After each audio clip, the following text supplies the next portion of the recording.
Hello everybody and welcome to our video on section 16b, increasing and decreasing functions.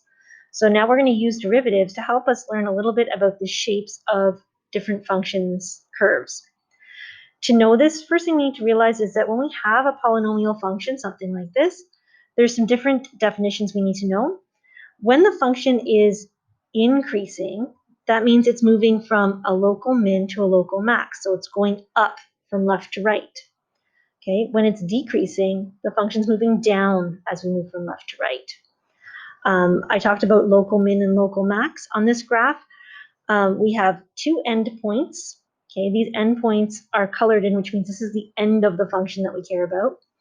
Okay, and we have some points identified as a local min here and here. These represent the lowest that y gets relative to the points around it. So there can be more than one local minimum. Okay, in this case, there's two local minimums. You can think of them like valleys. Local maximum is a point of high y values relative to the points around them. So this is a local max because it's like a mountain. It's like a hill. It's the highest that y gets in this region. Okay. Now, if this is the highest that it gets overall, we call that the absolute max.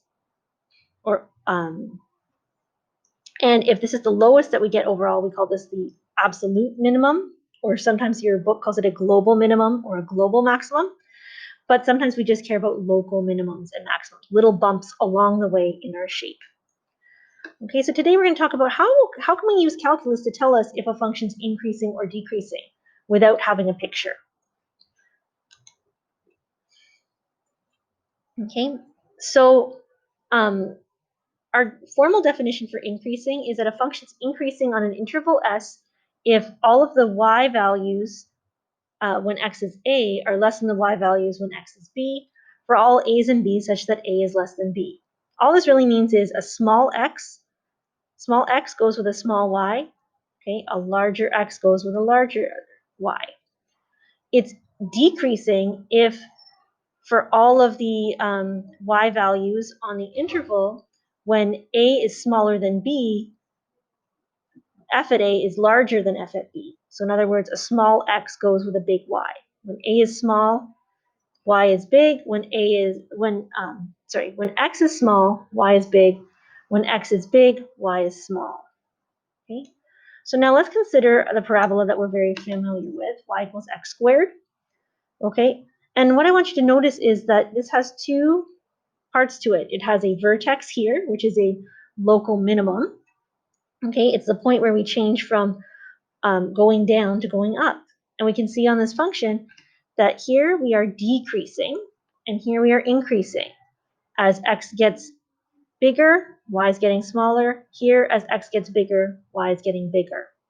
So we have a decrease, an interval of decrease, and an interval of increase. And I want you to notice that when y is decreasing, the slope of the tangent is negative. So we've got a negative slope here, a negative slope here. When y is increasing, the slope of the tangent is positive. So we've got a positive slope here and an even steeper positive slope here. And the point where it changes, the vertex, has a tangent slope equal to 0. So in conclusion, how can the derivative help us? Well, the derivative can tell us about the value of the slope of the tangent. So if a function's increasing, then the derivative is positive for all of the x in the interval. And it's strictly increasing if we don't have if it's just a greater than rather than a greater than or equal to sign. Okay, the function's also decreasing if the derivative is negative or less than 0, and strictly decreasing if all the derivatives are less than 0. Okay, we're usually not too specific on increasing or strictly increasing. We're usually referring to just strictly increasing or strictly decreasing.